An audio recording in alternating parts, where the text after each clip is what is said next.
Good morning, guys. God bless you wherever you are. I know I don't do readings very often, but I'm going to do one today because I believe that the Spirit led me to it, so I'm just going to do it. It's a little bit different. I read it in a different book, so yeah, this is it, I believe. So I'm going to read Hebrews chapter 2. Therefore, we must pay much closer attention to what we have heard, lest we drift away from it.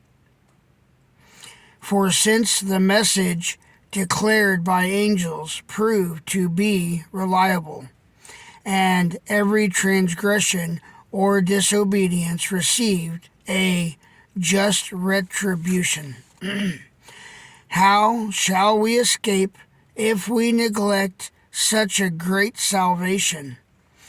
It was declared at first by the Lord, and it was attested to us by those who heard,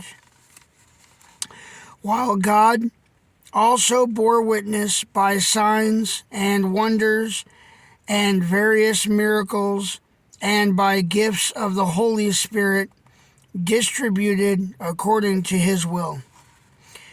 For it was not to angels that God subjected the world to come, of which we are speaking. It has been testified somewhere, what is man, what you are mindful of him, or the Son of Man, that you care for him. You made him for a little while lower than the angels.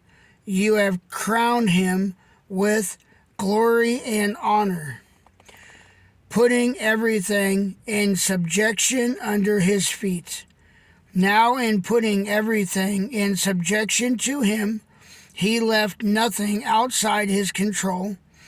At present, we do not yet see everything in subjection to him, but we see him who for a little while was made lower than the angels, namely Jesus, crowned with glory and honored because of the suffering of death, so that by the grace of God he might taste death for everyone. That's pretty powerful, isn't it? He might taste death for everyone. We all might want to remember that, right? Because he died for us, to save us. For it was fitting that he, for whom and by whom all things exist, in bringing many sons to glory, should make the founder of their salvation perfect through suffering. For he who sanctifies and those who are sanctified all have one source. That is why he is not ashamed to call them brothers, saying, I will tell your name to my brothers in the midst of the congregation. I will sing your praise. And again, I will put my trust in him.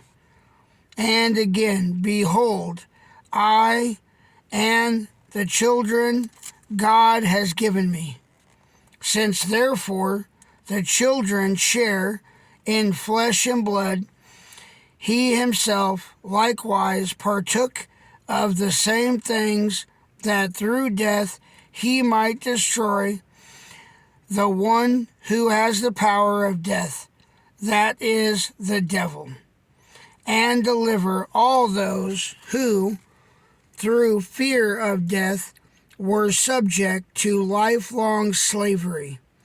For surely it is not angels that he helps, but he helps the offspring of Abraham. Therefore, he had to be made like his brothers in every respect, so that he might become a merciful and faithful high priest in the service of God, to make propitiation for the sins of the people. For because he himself has suffered when tempted, he is able to help those who are being tempted. Whew, that's powerful. Okay, there you go, guys. So my takeaway from that is follow Jesus, love Jesus, end of story. Have a blessed day.